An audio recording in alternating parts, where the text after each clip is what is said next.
നമസ്കാരം, ഏവർക്കും നവരസ മീഡിയയിലേക്ക് സ്വാഗതം. എൻ്റെ പേര് ആദർശ് മൈത്രി ദാനശീലൻ. വളരെ ഇൻട്രസ്റ്റിംഗ് ആയിട്ടുള്ള ഒരു ഫേസിലൂടെയാണ് തമിഴ്നാട് രാഷ്ട്രീയം കടന്നു പോയിക്കൊണ്ടിരിക്കുന്നത്. നമുക്കറിയാം, റിസൾട്ടെല്ലാം വന്നു. 234 മണ്ഡലങ്ങളിൽ 108 മണ്ഡലങ്ങളിലാണ് TVക്ക് വിജയിച്ചിരിക്കുന്നത്. അത്ഭുതങ്ങളൊന്നും സംഭവിച്ചില്ലെങ്കിൽ വിജയ് തന്നെ ആയിരിക്കും അടുത്ത തമിഴ്നാട് മുഖ്യമന്ത്രി. ദളപതി വിജയ് തന്നെ ആയിരിക്കും. അപ്പോൾ എങ്ങനെയാണ് ഒരു 2 വർഷം മാത്രം പ്രായമുള്ളൊരു പാർട്ടിക്ക് ഇത്രയേറെ സീറ്റുകൾ കിട്ടിയത്, അല്ലെങ്കിൽ 2 വർഷം മാത്രം രാഷ്ട്രീയത്തിൽ ഇറങ്ങിയ ഒരു വ്യക്തി അടുത്ത തമിഴ്നാട് മുഖ്യമന്ത്രിയാകുന്നത്? അപ്പോൾ വെറും 2 വർഷം കൊണ്ട് മാത്രമാണോ വിജയ് രാഷ്ട്രീയം തുടങ്ങിയതെന്ന് നോക്കിയാൽ എന്ന് ചോദിച്ചാൽ ഒരിക്കലുമല്ല. അദ്ദേഹം വർഷങ്ങൾക്ക് മുമ്പ് തന്നെ ഇതിൻ്റെ ഗ്രൗണ്ട് വർക്കുകൾ തുടങ്ങിയിരുന്നു. അതെങ്ങനെയെന്നല്ലേ, അദ്ദേഹത്തിന് വിജയ് മക്കൾ ഇയക്കം എന്ന് പറയുന്ന ഒരു ഫാൻ ഗ്രൂപ്പ്സ് ഉണ്ട്.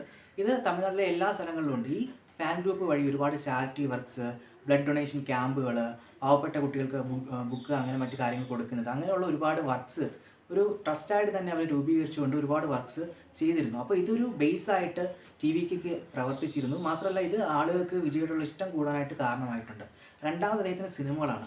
അദ്ദേഹത്തിൻ്റെ സിനിമകൾ നമ്മൾ നോക്കുകയാണെങ്കിൽ, അദ്ദേഹത്തിൻ്റെ കരിയർ തന്നെ നോക്കുകയാണെങ്കിൽ വളരെ പ്ലാൻ ചെയ്തിട്ടുള്ളൊരു കരിയറാണ് അദ്ദേഹം സിനിമയിലോട്ട് വന്നിട്ടുള്ളത്. കാരണം ആദ്യഘട്ടങ്ങളിൽ അദ്ദേഹം റൊമാൻറ്റിക് കോമഡി സിനിമകളാണ് അഭിനയിച്ചത്. യൂത്തിനെയും കുട്ടികളെയൊക്കെ ഇഷ്ടപ്പെടുന്ന രീതിയിലുള്ള സിനിമകളായിരുന്നു. അതിനുശേഷം അദ്ദേഹം ആക്ഷൻ സിനിമകളിലേക്ക് പോയി. എല്ലാ തരം ആളുകളെയും രസിപ്പിക്കുന്ന ആക്ഷൻ സിനിമകൾ ചെയ്യാൻ തുടങ്ങി. നമുക്കറിയാം, പിന്നീട് ഒരു ഡൗൺഫാൾ ഉണ്ടായിരുന്നു. അതിനുശേഷം തുപ്പാക്കിയോട് അദ്ദേഹം തിരിച്ചു വന്നു. തുപ്പാക്കി തൊട്ട് നമ്മൾ ഇങ്ങോട്ട് നോക്കുകയാണെങ്കിൽ അദ്ദേഹത്തിൻ്റെ എല്ലാ സിനിമകളിലും ഒരു സോഷ്യൽ മെസ്സേജ് കാണും. കറപ്ഷനെതിരെ പ്രവർത്തിക്കുന്ന, അല്ലെങ്കിൽ വേറെ എന്തെങ്കിലുമൊക്കെ കാര്യങ്ങളുള്ള ഒരു സോഷ്യൽ മെസ്സേജ് അദ്ദേഹത്തിൻ്റെ സിനിമകളിൽ കാണും. ഇത് അദ്ദേഹത്തെ പ്രേക്ഷകമായിട്ട് കൂടുതൽ അടുപ്പിച്ചു. മാത്രമല്ല, അദ്ദേഹം എന്താണ് പറയുന്നത്, സിനിമയുടെ റിലീസിൻ്റെ ഓഡിയോ ലോഞ്ചിന് മാത്രമേ പ്രത്യക്ഷപ്പെടുള്ളൂ. വളരെ ചുരുങ്ങിയ സ്ഥലങ്ങളിൽ മാത്രമേ നമ്മൾ വിജയ് കാണാറുള്ളൂ. അതുകൊണ്ട് തന്നെ വലിയൊരു എക്സ്ക്ലൂസിവിറ്റി അദ്ദേഹത്തിൻ്റെ ചുറ്റും അദ്ദേഹം തന്നെ സൃഷ്ടിച്ചു. എന്നിട്ട് ഇങ്ങനെയുള്ള ഓഡിയോ ലോഞ്ചിൽ വന്നിട്ട് അദ്ദേഹം വളരെ മോട്ടിവേറ്റിംഗ് ആയിട്ടുള്ള, വളരെ പോസിറ്റീവായിട്ടുള്ള സംഭാഷണങ്ങൾ നടത്തും. അതെല്ലാം ആരാധകരെ ഹരം കൊള്ളിച്ചു എന്ന് വേണമെങ്കിൽ പറയാം. അപ്പോൾ ഇതൊക്കെയാണ് വിജയ് ചെയ്ത തന്ത്രങ്ങൾ എന്ന് പറയുന്നത്. അങ്ങനെ വലിയൊരു ഓറ തനിക്ക് ചുറ്റുമായിട്ട് അദ്ദേഹം ക്രിയേറ്റ് ചെയ്തു. തന്നെ ജനങ്ങളിലോട്ട് കൂടുതൽ അടുപ്പിച്ചു. താൻ അവരിൽ ഒരാളാണെന്ന് തോന്നിപ്പിച്ചു.